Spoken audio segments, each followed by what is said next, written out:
Assalamualaikum warahmatullahi wabarakatuh. Bismillahirrahmanirrahim.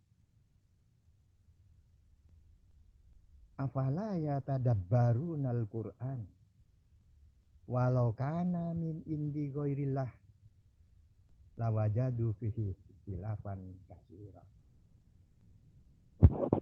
Apakah kamu tidak mentadabburkan Quran? Sekiranya adalah bukan dari sisi Allah, akan kamu dapati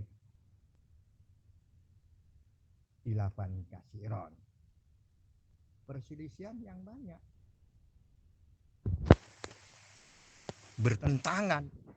pertentangan yang banyak boleh, perselisihan yang banyak boleh, salah pengertian banyak boleh.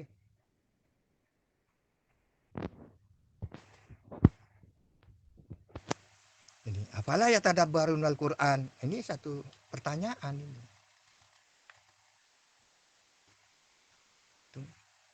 Apa yang menyebabkan lidah-lidah tidak mau mentadabburkan Al-Quran?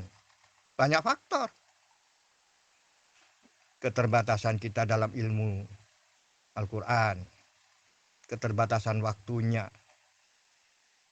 beraneka ragam keterbatasan di situ.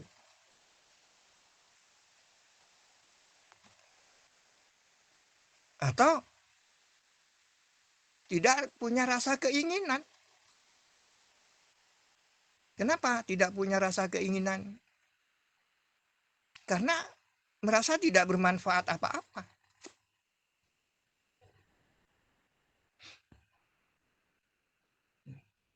Kenapa merasa tidak? Karena tidak menghasilkan sesuatu. Nah, di sinilah beraneka ragam juga sudah manusia. Mereka berusaha mentadabburkan Al-Quran dengan cara menjual ayat-ayat itu misalnya. Rajin dia. Rajin. Sebab untuk dijual, dagangan itu. Dan dia tidak peduli apakah itu ada perselisihan, pertentangan. Tidak peduli dia, yang penting dia jualan. Ini. Jangan cuma Pak Rauf bisa jualan. Saya juga bisa jualan ayat. Jangan cuma Pak Rauf bisa jualan molen. Saya bisa jualan ayat.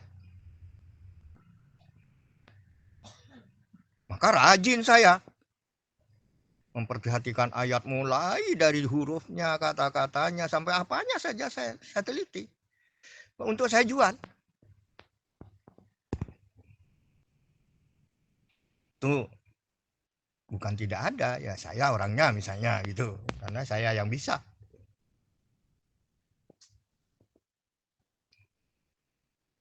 Nah ini pada ayat tadabbarul Quran ini sekiranya bukan dari sisi Allah, dari sisinya, bukan dari Allah ayat ini, pasti.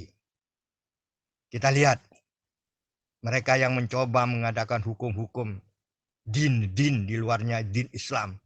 Sistem-sistem yang mereka buat. Sistem perundang-undangan perekonomian, perundang-undangan demokrasi dan lain semua mereka membuat untuk menandingi Al-Quran. Yang terjadi apa? Perselisihan, bahkan tumpah darah.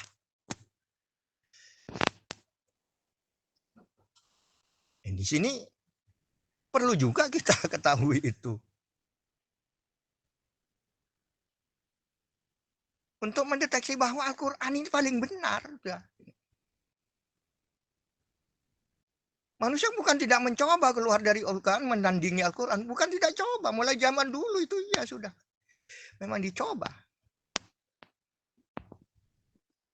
Kristen yang sekarang ini,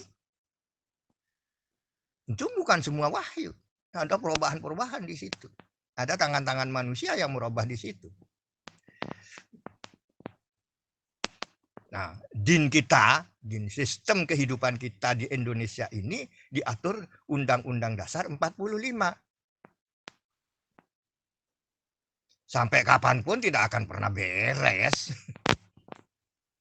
Amerika yang sudah berapa ratus tahun merdeka hancur. Karena perundang-undangannya bukan dari perundang-undangan Allah. Mereka bikin perundang-undangan sendiri. Setiap manusia membuat perundang-undangan selalu disesuaikan dengan keinginannya sendiri, dengan golongannya, dan kehilangan orang banyak yang berserta dengan dirinya. Itu pasti. Bukan tidak mungkin juga orang lain di luarnya dia punya keinginan juga. Nah itu pasti terjadi perselisihan dan bahkan pertumpahan darah. Di sini tilafan kasiron gitu ya. Ya sementara saya tutup dulu.